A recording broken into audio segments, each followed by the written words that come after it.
Norwegian upper Midwestern Lutherans know that to get a good spot, you got to come at least 3 hours early. And so they decided to camp out for a whole week outside on the parade route. And they bring their camping stove, and they bring their ice house, and Lena stocked them up with all the Norwegian and Swedish baked goods they possibly ever could have needed. And sure enough, the day comes, they've been camping out all week, and they're almost at the end of their stock of lutefisk, but they've got just enough left. And so they, sure enough, the time comes, and the parade route is totally full. And they wake up, and they come out of the ice house, and they can't see, because everyone else is like just gathered around their ice house. It's a little like the 4th of July in Tosa. Put your chairs out, but you never quite know. Anyway, Ole says to Sven, I'm getting impatient. I'm going to go up the hill there and see if I can get a better spot. And Sven says, okay, I'll stick with the gear. And so, sure enough, the Pope Mobile comes down the main drag and goes past Ole, and he's like, I got a pretty good spot. Sven's not going to see nothing. And sure enough, the Pope Mobile stops, and right at Sven and Ole's ice house. And the Pope gets out of the Pope Mobile, which is like, bulletproof, and walks over and goes through the crowd to the fish house and gives a blessing to Sven. And Ole is just like all kinds of jealous. And he runs back as fast as his little Norwegian legs can take him back to Sven, and he goes, Sven, how in tarnation did you get a blessing from the Pope? And Sven goes, a blessing? The Pope smelled our lutefisk. He said it smelled so bad to get that crap out of here and get it out of here now.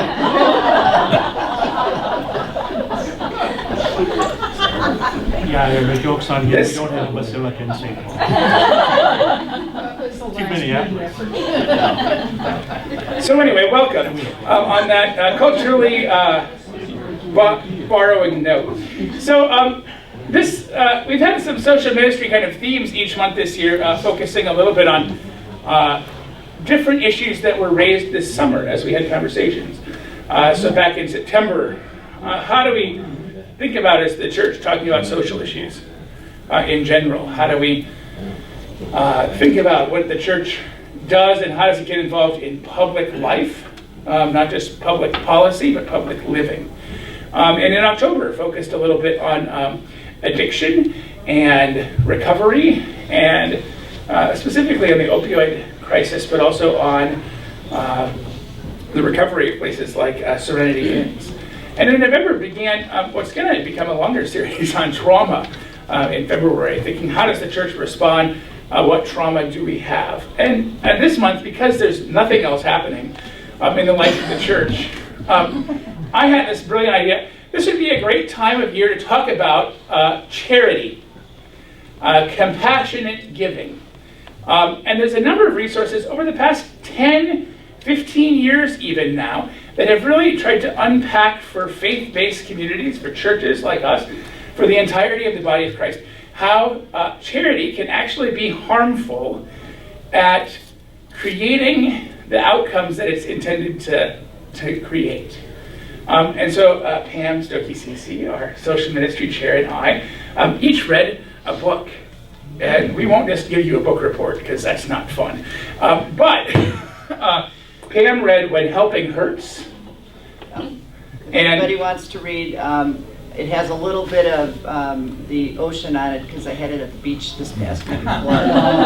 It's good in talking about basically the proper way or a good way to go about setting up outreach ministries, being in relationship with the people that you're trying to help, not duplicating other efforts, that type of thing. And so this is a little not quite where we are as St. Matt's in terms of our outreach. But it talks about just establishing short-term mission trips and long-term mission trips, and really how to help people by establishing relationships and getting to know people where they are. And when you do those types of mission trips, short-term or long-term, getting the people that you're helping to have some skin in the game, and so they feel like this is really benefiting them for the long term, and it's not just charity, basically. So that's kind of the gist of this book. The other book is 15 years old. It's my first read of it, and boy, it was enlightening. It doesn't offer a ton of solutions, but it does offer a lot of prophetic challenge, which is maybe appropriate. It's called Toxic Charity. And I wanted to start off with just a brief 3-minute video from the author. His name is Bob Lupton. He is a nonprofit leader. He also has a background in psychology and is doing this work in and around the Atlanta area and in Miami as well. And so part of this book is his own kind of testimony about, here's what I noticed, even in the 80s, that things weren't going like I had hoped, or like the church had hoped, or like the gospel would say. So here's just a brief introduction to him, and then we'll hop into a little bit more discussion. Oh, I lost it. Thanks, Ed. Maybe it'll come back. Whew, he's back. Here's Bob. The Western Church is on the verge of a major paradigm shift in the way we do our missions and the way we do our service. We're a part of a culture, a very generous culture, a rich culture, but a culture that responds quickly to need. And the church has been in the forefront of that compassion. Every year we give hundreds, thousands of tons of clothing and food to people in need in our country and around the world. Every church does mission trips. We send on an average of 2 million of our members on mission trips every year at a cost approaching $4 billion.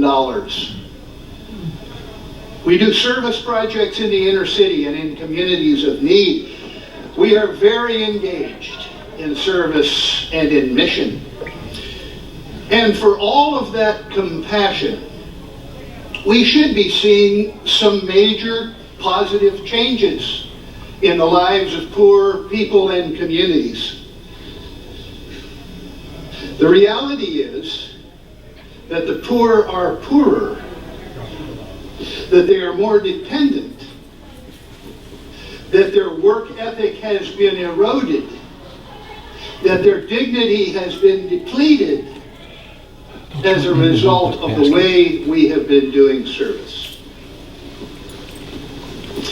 Recently I had a conversation with a leader in Nicaragua, banker turned minister, who is doing micro-lending to poor peasant people throughout his country. And I wanted to know how he was engaged with the church in his country. And Juan said to me, there are whole sections of Nicaragua where we cannot do any micro-lending at all. He said those are the areas where there are concentrations of partnerships between U.S. churches and our churches here. Our people say, why should we borrow money when they give it to us? Why should we borrow money to build a church when they build it for us? He said, they're turning my people into beggars. They're destroying the entrepreneurship of my people. In Haiti, for example, for 40 years we have been pouring masses of both public money and private money and mission trips and charitable donations into that country. $8.3 billion up until this recent earthquake. And for all of that investment, Haitians are 25% poorer today than they were 40 years ago when our charity began. What's wrong with the picture? He doesn't give you all the answers. No. So what's wrong with the picture, y'all? Any ideas?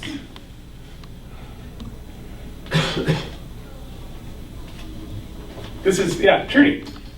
Just thinking, probably the place to start is one step before what we do, which would be to consult with the people in need to see what their leadership has to say. Yeah. Sometimes well-meaning church folks enter into a place of great disaster or great poverty or great need and maybe don't have the context, and sometimes we presume to know what's best. That's one reason. Other thoughts about why the world of compassionate church people haven't really made a dent in global issues or issues of poverty and hunger? We haven't taken the time to acknowledge their culture and what their culture needs. I think in the 60s we sent a lot of soybeans to Guatemala, and they had no idea what to do with it. So we're going to send you... It was totally foreign to them. Bushels of soybeans, but culturally, what do I do with a soybean? I don't know that there's lots of Nicaraguan or Guatemalan tofu, right? Or something like that. So we have not done, perhaps as the church, a good job historically and in the present of understanding the cultural differences in what basic needs or necessities or crops might be. Yeah. Other ideas? There's no wrong ones here. Leah. Supporting local leadership or working on building capacity. Yeah, so focusing on local leaders, building capacity. One of the phrases that comes up here again and again in this book is working on community development. And one of the challenges is how do, who here has been on a mission trip before in their life? Whose kids have been on a mission trip in their lives? Who's led a mission trip? Oh, that's me. And often is the case is that because of the nature of the compassion, of the charity, of the service that happens, groups like St. Matthew's or any church are looking for one-time, week-long, give us 8 hours a day and we'll do it for you projects. And so that doesn't necessarily pay attention to the community ethos or development. I think that's what I heard you saying, Leah. Mm-hmm. Yeah. Darla. Well, the thing is that we believe we have the answer, and they should just listen. There's a sense of American superiority. Paternalism. Paternalism. Yeah, here in this book. Yeah, Danny. So are we expecting too much of the church? Like this is like structural headwinds, that there's an international wealth gap between the rich and the poor in every country. And I would argue the church serves as cover for that. Yeah. So this charity is a way to say this, but then say fight for lower taxes and less good schools and all across the world. And so I think we're putting too much on the church to fix the problems of international structural things. That we could advocate more for that and do this as well, but I don't know if this is the main problem. So Yeah, going into this a little bit, it talked about how the church was the first welfare organization before the welfare state came in, the war against poverty. That really was one of the church's missions. And so this was written by a couple of preachers and really talks about the church getting back into doing that, but doing it correctly, understanding where you're going in, walking with the people, having them have some skin on the game, and building assets. That's kind of the focus of this, rather than just giving. Well, I would add, I think, Danny, that your insight is helpful, in part because what is the church? But a lot of well-meaning people who have hearts. But a lot of these issues may never be solved with the church, by the church alone. One of the interesting things that this book talks about, and Lupton, the author, is based in Atlanta, so a lot of his experiences are based in Atlanta, that his argument is that even government, or something that's not the church, doing top-down charity is still not functional and still not good. The example he gives is Jimmy Carter, before the '96 Olympics in Atlanta, starts this program to revitalize the urban areas of Atlanta. And within 2 years, there's no measurable outcomes. They actually gift the nonprofit to another organization that's already doing urban redevelopment in Atlanta. And it really becomes a great epic investment in nothing but a lot of, and not even any measurables. After 2 years, the report was, we don't know what really has come of this. And that's honest, but I think he would argue that even the infrastructure of government or someone beyond the church might not be able to solve that either. Petey and then her. I think one of the things that we need to realize is that these are issues that have many, many, many layers. Yeah. That are just so complicated. One place where the church, I think, has been and can continue to be effective is in emergency situations. Yeah. Disaster relief. Yeah, disaster relief. I think that is absolutely our calling and a place where we can make a difference. The second thing I would say is that long-term commitment is, if we're really looking at contributing to big problems, it takes maybe generations. Yeah. Yep. Not a week. Right, and that's part of the conflict that we see as groups. Herb, and then I'm going to go back to you, John. Two things. Yeah. I was seeing Gerda's documentary on Brownsville and how urban renewal destroyed it. Urban renewal came in, and the freeway, but they lost their commerce, their shops, their barber shops, their stores, their entertainment, etc. and destroyed the community. But now jumping to a completely different area on the positive side, we talk about sponsoring students in Tanzania. Now that's giving them tools to invest in the future, to get ahead, and the bang for the buck seems to be tremendous. And I can't say anything harmful in that, so some things we're doing right. Yeah, I think that there's no perfect charity or no perfect compassionate giving, and this church is full of compassionate giving. And the means of having this discussion isn't to say we're doing it wrong, but it is to notice what is happening in the water around us and how are we perpetuating some of those longer term problems, and how can we think in different ways and ask different questions when we think about the giving tree or when we think about supporting nonprofits, working with our partners both globally and locally. John. With our partners, we have to look for the overseers. You look for two things: sustainability and responsibility. Sustainability.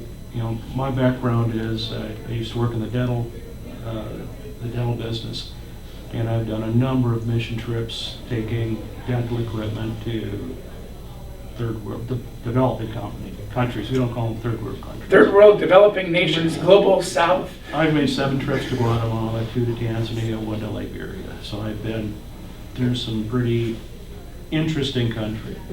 But sustainability, it does no good to donate a X-ray machine that sits there and rusts. that does not have any film. Or Power to run electricity. It does no good. Or electricity, or the wrong electricity. So Yeah. it's interesting. Power conversion. Yeah. Yeah. One thing that no one has named, and that comes out a lot of this book, I'm not sure in the other one, Pam, but with global relief efforts, corruption is a huge impact.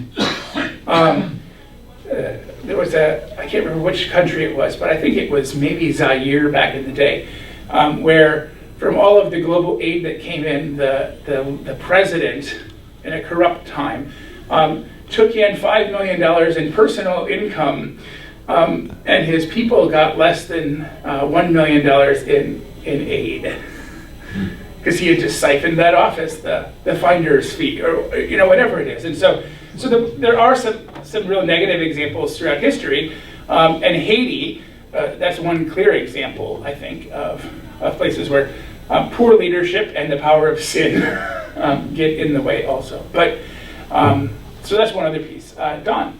Yeah, some years ago when Saddam Hussein was a dictator of Iraq, they had a program, Food for Oil, and money, and they found out where all of that money for the food went to. I talked to a young Marine who slept in his palace in 2001, and all of that money went to Rolls Royces, Mercedes, Ferraris in his personal car collection, which was in the basement of his palace. He also said he'd never seen so many gold fixtures on sinks, toilets, everything else in that palace. So, like you say, the people that rule the countries are taking the money. But at the same vein, I have to say that Jimmy Carter's Habitat for Humanity has been a successful thing, because one of the things, and I worked on that when I was able to do some construction work and volunteer some years ago, was that the people who were going to possess the house worked on it with us. So Yeah, they knew there's a sense of what was relationship. going into it, and it got a relationship, so they knew that there were people who cared enough to come out and help them build their own home. And Carter also endorsed this friendship course, which is people stay in our homes from other countries, get to know us personally, ask questions. I had the lady from Brazil ask me if there are any poor people in America. And I said, yes, there are. And she wanted to know where. I said, large cities and very, very rural areas. And then she had advised me, she was from Piracicaba, which is a more affluent city in Brazil. She advised me that there were 16 million people who lived in Sao Paulo, and 1/3 lived in abject poverty. Yeah, well, and as Danny mentioned, the wealth gap really since the 70s is really widened. The richest of the rich and the poorest of the poor. But now even around a middle class, the Bureau of Labor Statistics, one of my favorite governmental agencies because I'm a dork, that gap keeps getting wider. It's a great intro into thinking about that. As we talk a little bit, I want us to think about what is it that pulls or tugs at our hearts when it comes to motivating us to give to charity. Maybe not to the church necessarily, maybe to the church, it's up to you. This isn't a stewardship lecture. But what is it that you notice motivates you to be compassionate in giving? What is it that motivates you to be charitable? Marcia. Well, when I hear that people have no place to live, Yeah. or no food, I think I have a place to live, and I always have a meal, and Yeah. I can even have a cup of coffee whenever I want. So, Yeah. you know, there are those that don't have any of that. So yeah, a sense of comparing my life to others and seeing need there and wanting to respond to that. Yeah. Darla. Mine's generally based around education, Yeah. giving people the opportunity, as Herb said, in Tanzania, the scholarships that we do there, locally scholarships that I do at various high schools or places. Anything to help somebody get the tools to do what they need to do. Yeah. Have the access that they wouldn't have normally. It's the old maxim, give a man a fish, he'll eat for a day. Teach a man to fish, or a woman, they'll eat for a lifetime. One of the questions this book asks is, who owns the lake in which the fishing happens? I had never thought of that question. But thanks for sharing your motivation. Other motivations, sorry, I ran off with that there because I'm like, oh, that's a good quote. I wrote it down on my little sheet. Carl. I think personal relationship and connection, particularly for me to the wider church. I know people out there that I trust. Yeah. Personal relationship, connection. It may be a relationship with the people who you're working in charity or compassionate work with. It might be others who are vetting. Who here has given to something because someone else said, I give to this and it's a great organization? I know I have. Not to say we shouldn't trust the word of mouth of our trusted friends and family and colleagues, but there are ways to become more educated ourselves in how to respond to some of these. And this is the time of year, right? I mean, I think we've gotten 14 end of year asks, not including the one from church, which comes on my desk and not even in the mail. A little bit of statistics for us here. The video was a little bit more recent, but in 2005, so that's 15 years ago, American churches spent $2.4 billion on mission trips.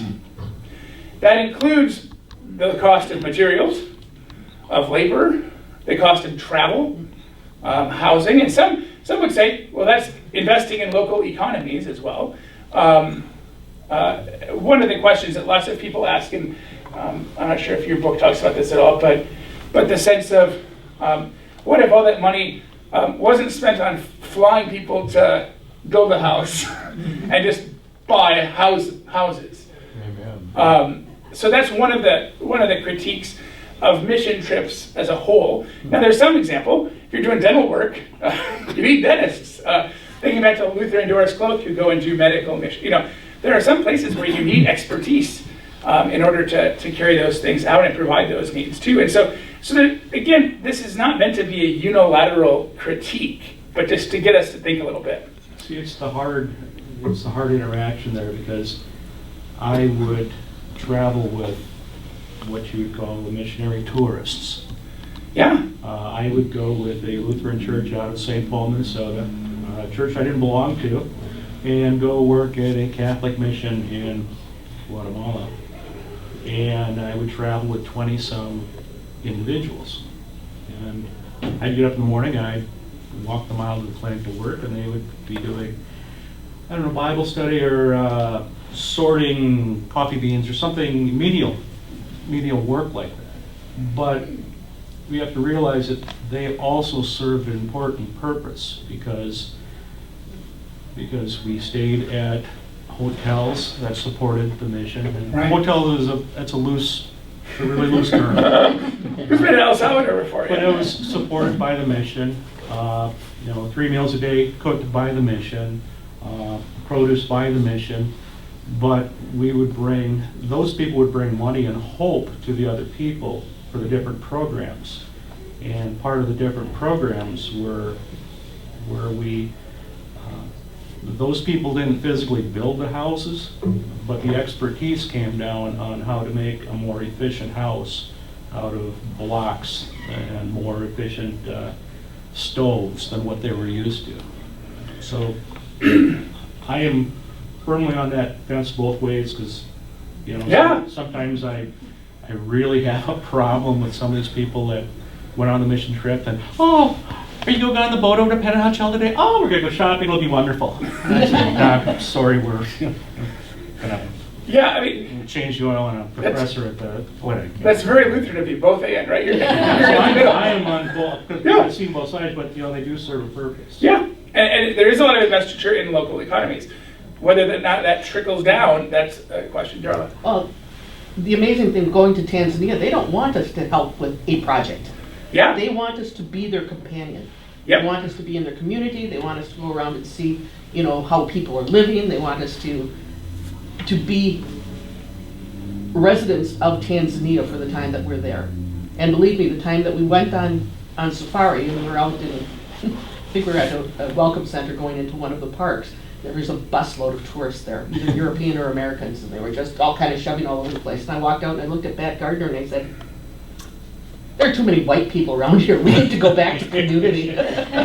Well, and what a helpful story to share, because one of the ideas that Bob Lupton has is to change our language around mission. He suggests the church can be very helpful to go with partners in accompaniment and do what's called insight trips. To go and find and learn and to gather insight into what it is to be a Tanzanian, to gather insight into what it means to be a Lutheran in El Salvador in the midst of civil war and the outbreaks of that. So that what would happen to recast mission trip as insight travel? That's just one small change, and again, it's only a semantic change, but our brains are kind of inherently stupid. And to create a new neural path might be helpful. I was shocked in reading this. It's in the book. 2008, researchers from Calvin College, which is a conservative to moderate university in Grand Rapids, Michigan, and Trinity Evangelical Divinity School, which is also in Michigan, did a study of those who had gone on mission trips, not just youth, but adults as well. And they found, with a lot of great certainty, that mission trips were not functioning as churches, A, sold them to participants, and B, set forth as a lot of hoped for outcomes. And a majority of those surveyed said they did not feel like mission trips empowered the people that they served, did not necessarily improve local quality of life, aside from maybe the short term. And again, this is social science research, so there's, it's not universal. There's examples across the every. But one of the clear things that it did nothing to really relieve poverty. And I think for the church as a whole, to be honest about that, can be helpful. Again, moving towards insight. Most participants did not report their lives when they returned had changed greatly. And I have lots of people who have experiences to the contrary about that in my own life, but across the board, that was the findings. And that mission trips did not increase support for long-term mission work. So that, again, short-term, we got it. I'm going to be a little tongue-in-cheek here. We've done our good works for the year. Thanks for letting me be tongue-in-cheek. And so what wasn't seen as a lot of connections and relationship building. It's task-based, task-oriented, which can lead towards, again, not necessarily negative outcomes, but not positive long-term outcomes. And I think sometimes in every church I've been a part of, at St. Matthew's, in my first call in Rio, in my seminary placements for field education, there were a number of adults who would always ask, are these mission trips really making a difference in the lives of our youth?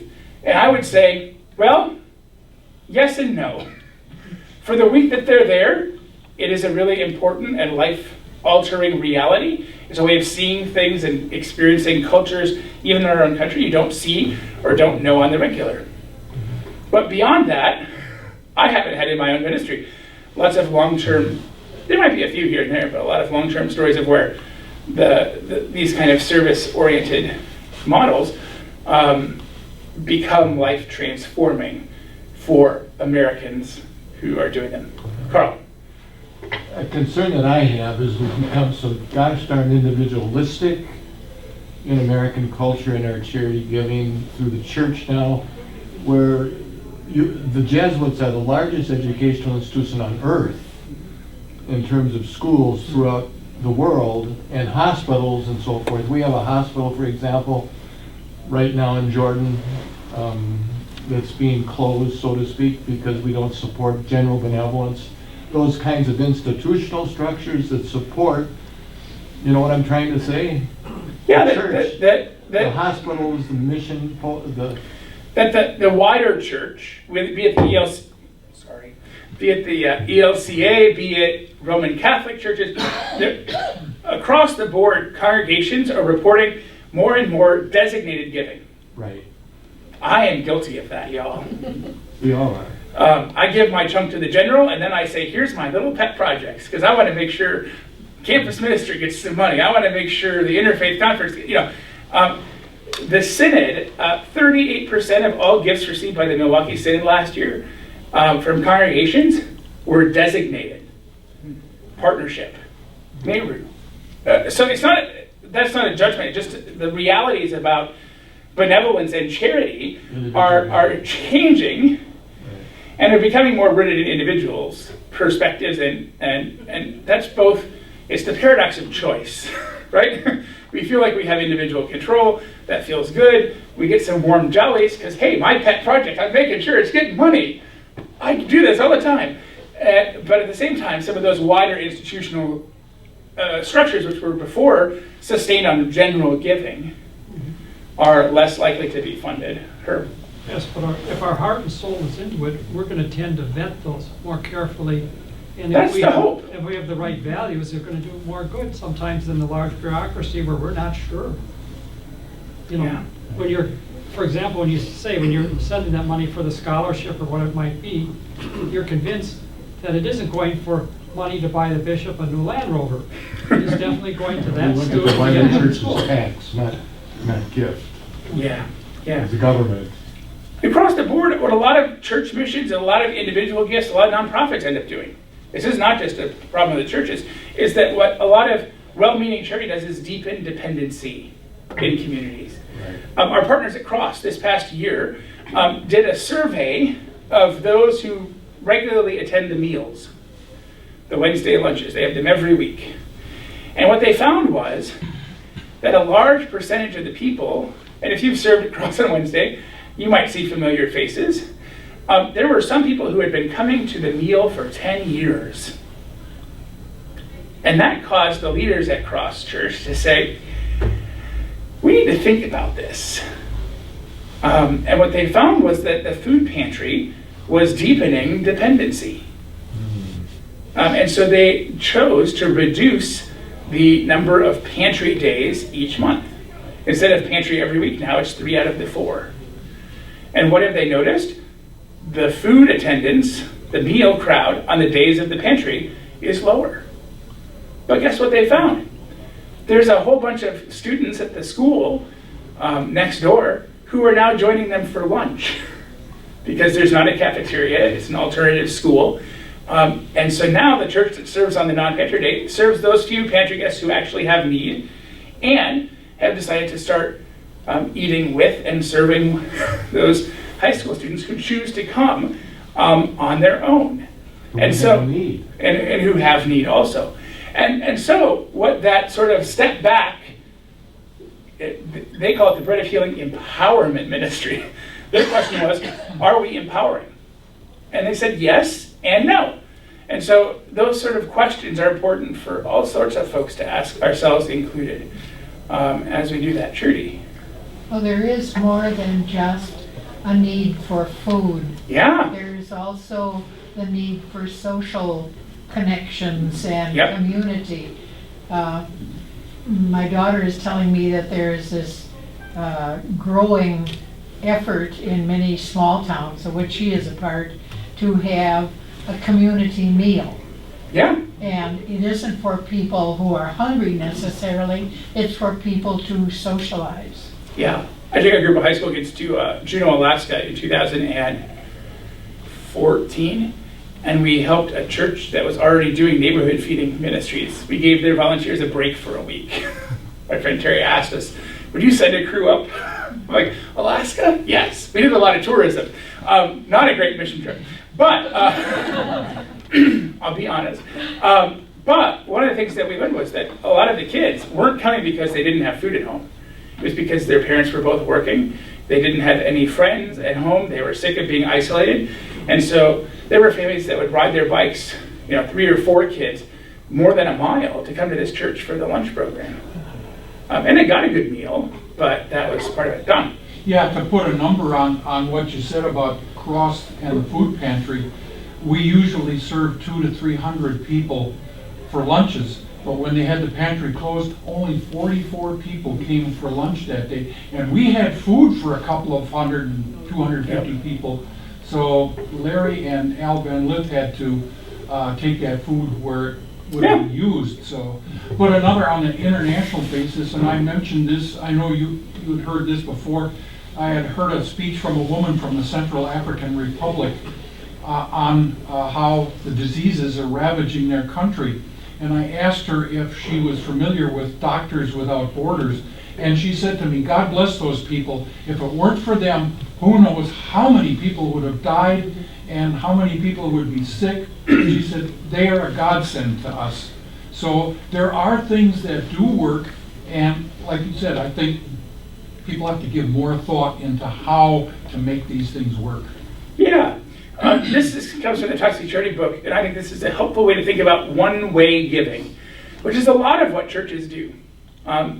Because it's easy, because it's quick, because we can pick up something on our trip to Costco. I've done that many a time. Or use it as an excuse to go to Costco and be even more consumeristic. All right. But I thought this was really helpful. Give once to someone and you elicit appreciation. Give twice and you create anticipation. Give thrice, and you create expectation. Beautiful.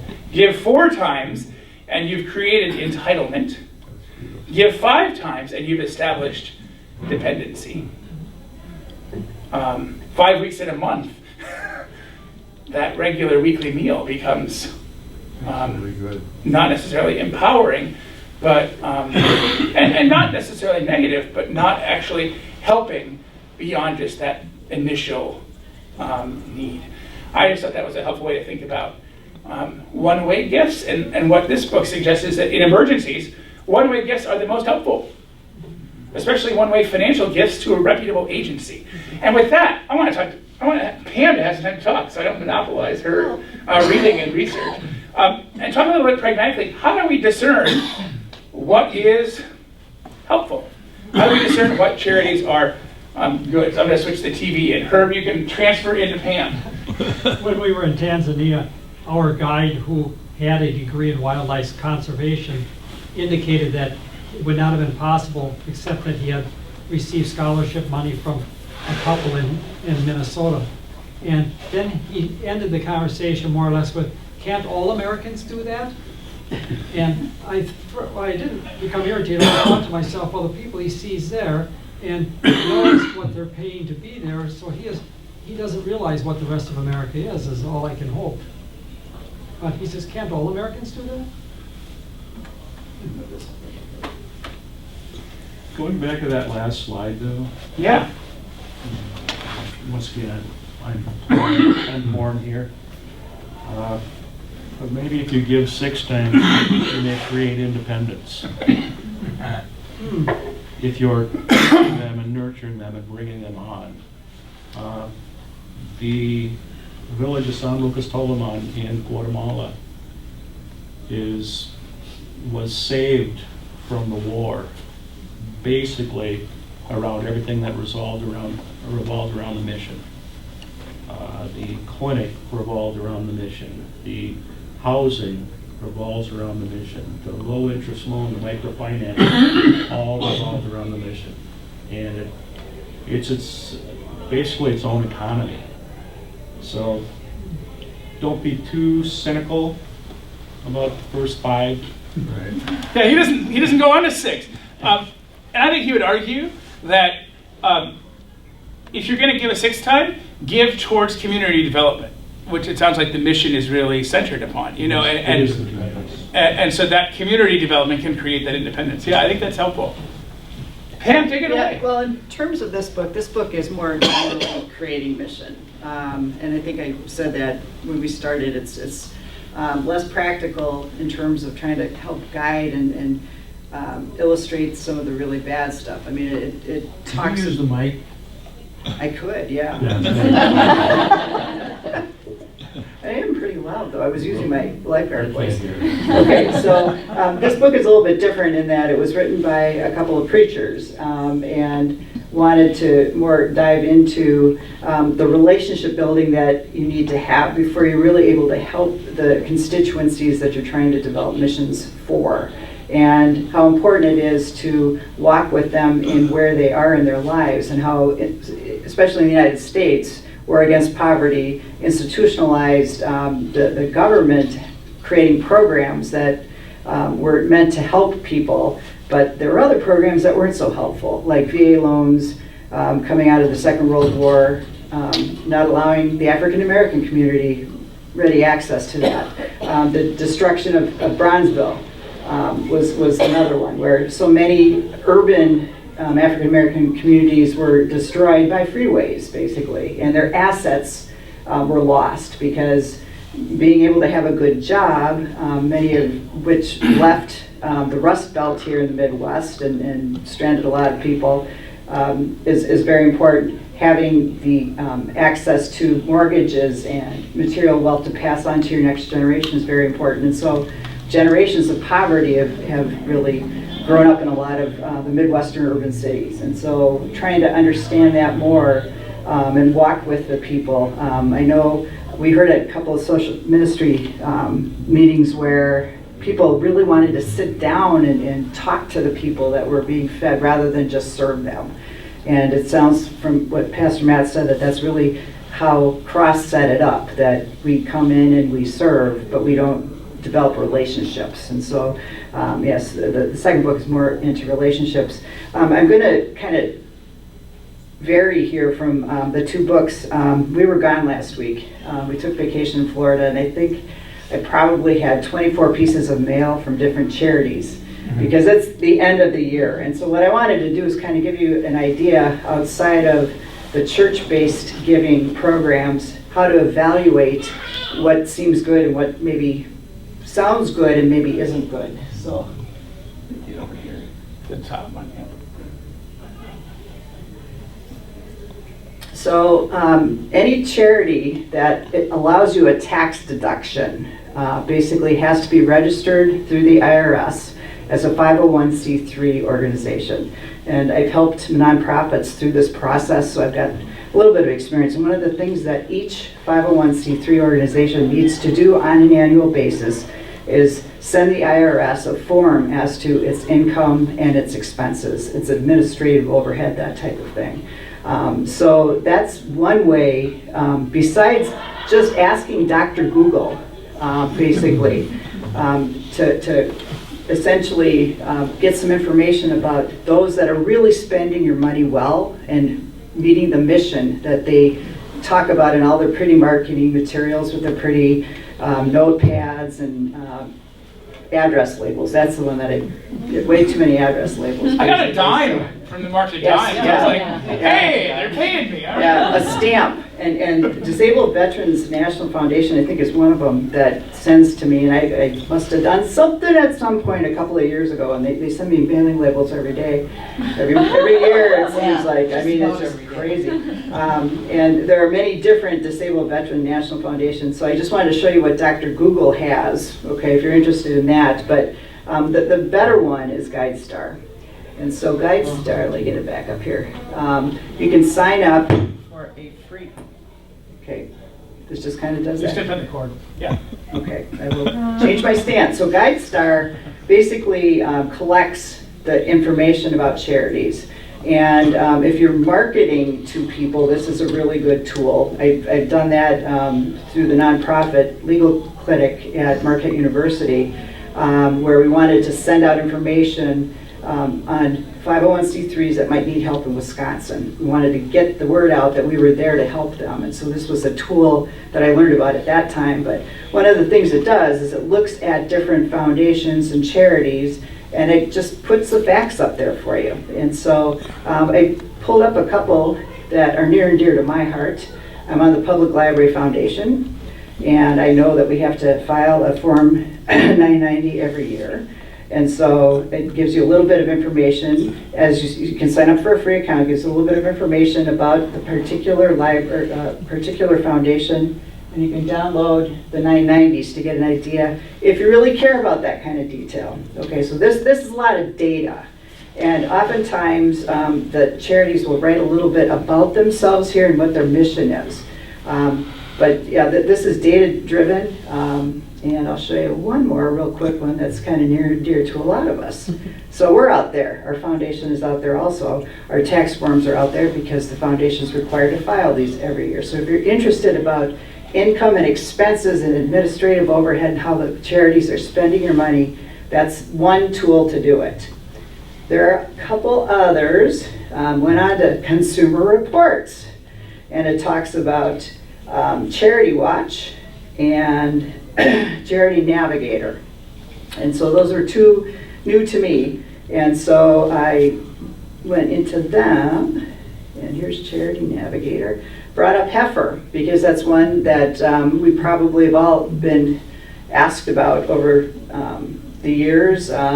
Give a cow, give a sheep, basically, to a different organization. And so this one, Charity Navigator, actually goes through and rates different charities. And so it looks at their financial, and this is a score out of 100. So they're not, 4 stars, they're 3 stars. And so it talks about their finances, and it talks about how accountable they are and how transparent they are. And so the fact that they're not hiding how they're using the money, they're out there, so it gives you a little bit more credibility to this particular, okay, where'd the rest go?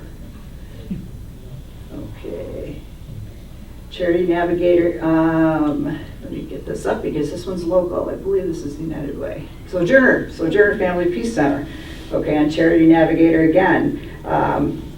So you'll find local charities, as long as they have an income or value or assets over $1 million. A lot of these different organizations will also be out here. So this is one that I give to annually. They used to do a really nice Mother's Day card. So it talks again about overall scores. You can donate, you can add it, you can watch this, you can look at historical ratings. So let's see what this says. Yes, this looks at different years, and it's based off of their financial statements again. And so essentially, got all kinds of pop-ups going on. You can see what they've been doing, if they're an ongoing concern, if they're doing good work basically for your money. Better Business Bureau has something called give.org. And in this case, I brought up the United Way. And I got to get up to the top of the, yeah. So essentially, this particular site gives you what they deem the good ones, the ones that are using your money effectively, basically. United Way of Greater Milwaukee and Waukesha County, the two United Ways have recently joined. This is something I do through workplace giving because our workplace is a big United Way supporter. So the Better Business Bureau has give.org. And then this one is Charity Watch. And again, they have many different types of charities. I know I had veterans and leukemia and Susan G. Komen. I'm trying to think of some of the other duplicates that I had in the 20 that I got last week. And so you can really dig into some of these, take a look at them, see how these different organizations are rating and ranking these. So tons of information out there, basically, if you want to take a look at it. So I just wanted to give you a little bit of insight on where you can kind of check out some of the non-church related organizations. Okay.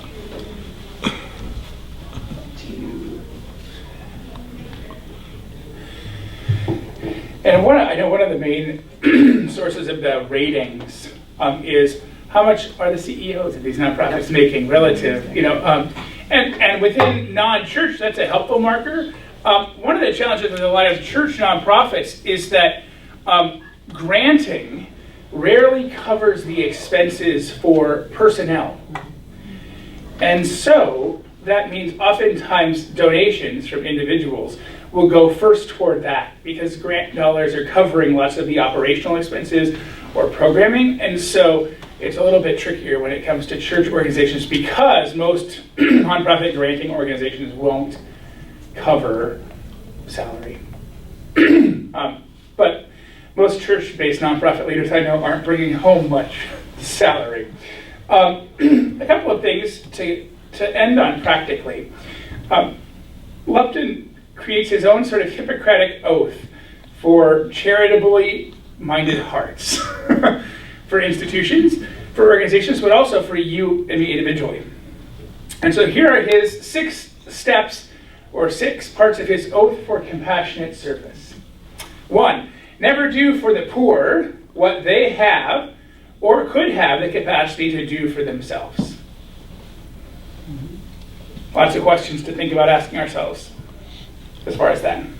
Limit one-way giving to emergency situations. And pay attention to what the organizations you're working with deem an emergency. That can be a helpful way to think about it too. 3, strive to empower the poor through employment, leading, and investing.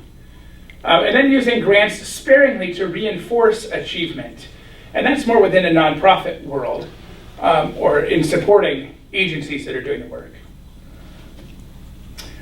This is, I think, the number 1. Get out the way. Subordinate your own self-interests to the needs of those being served. That's a hard one. That's where Luther is being curved in on yourself. Theologically gets in the way.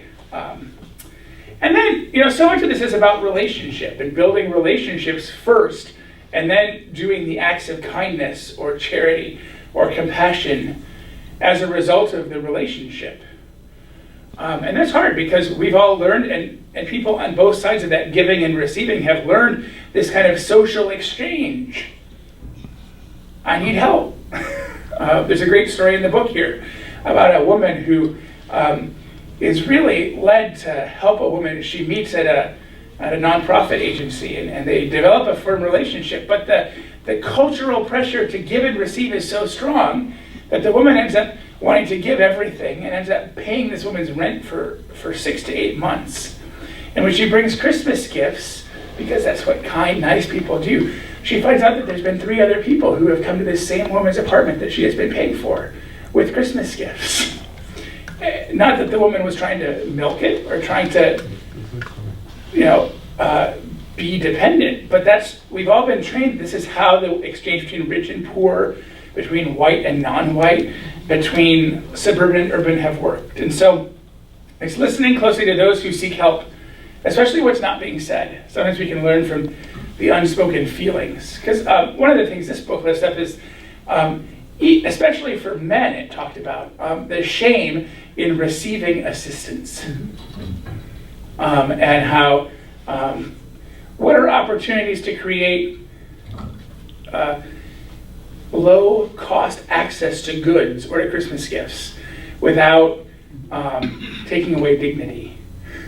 Allowing people to even pay a small amount so I can say, I bought my kid a Christmas gift, rather than having someone come and bring it already wrapped to the door. It's one of the reasons our Giving Tree doesn't ask for wrapped gifts in most circumstances. And then above all, Lupton says, do no harm. That's really hard and requires a lot more education and awareness sometimes when it comes to service. I love this quote. It's from a New Testament scholar, a lay person. His name is Jacques Ellul. If you want to know more, Pastor Ray Stubbe likes Ellul a lot. He is writing, Roman Catholics might call this almsgiving, charity. You can fill in your own word there. Mammon is the evil of wealth in the Bible. And he says, alms are mammon's perversion of giving. Charity is the perversion of giving. It affirms the superiority of the giver, lowers the dignity of the recipient, and exchanges my compassion out, but demands from the person gratitude back. And I just thought that was a lovely quote to think about the emotions and the relationship that we don't even notice sometimes in some of those exchanges. And that's not to say there aren't genuine experiences of gratitude from people who receive. And that we aren't genuine. I'm not saying y'all are just being mean, but our heart moves us to help. And sometimes the help we choose from our hearts moving is not maybe the most effective. And that's not, you don't need to be perfect, y'all. African author named Bisa Moyo has these 4 steps, and these are the place we'll end today. When you think about giving, when you think about compassion, when you think about charity, helping others, here are the 4 principles that she suggests we live by. Don't subsidize poverty. So don't use your money to fight it. Use your wealth, your resources, your abilities, your skills, your insights, your connections, your experience with X-ray machines, or your experience with well building or whatever it is. Don't subsidize poverty, work to alleviate it. Reinforce productive work by people in the communities in which you work and serve. Create producers, not beggars, and that teaching, education piece. And then I thought this was great. What does it look like for us to invest as people of faith in self-sufficiency? I would add in self-dignity. So many of the agencies we work with in Milwaukee, I think, are honestly doing the best they can with a lot of limited resources and a really negative, nonprofit, competitive world in this city. There's a lot of infighting for dollars, for support, for resources, for who's doing it the right way, who's doing it the wrong way, all of those things. And in this city especially, the more we can figure out how do we invest personally, collectively as a community in self-sufficiency and in things that lift up the dignity of human people, the more we can overcome the toxicity of the charitable market that has been created in our world. So I don't have easy answers. Pam gave us some really easy tools, and I'm going to go look up those things that I received in the mail. But to whet our appetites and to seek deeper learning about the ways that our compassion and charity can have deeper impact on both community development and also on how to respect the people in the communities that we're often reaching out toward as well. We're at time. Thank you. Thanks, everybody. Thanks, Pam. Woo! Yay! You deserve applause. I just do this because it's fun. Thanks, everyone. And next week, if you want to come back, we'll talk about the Gospel of Matthew and the bibliography. The genealogical lists. Who is Jesus' family tree? All the begats.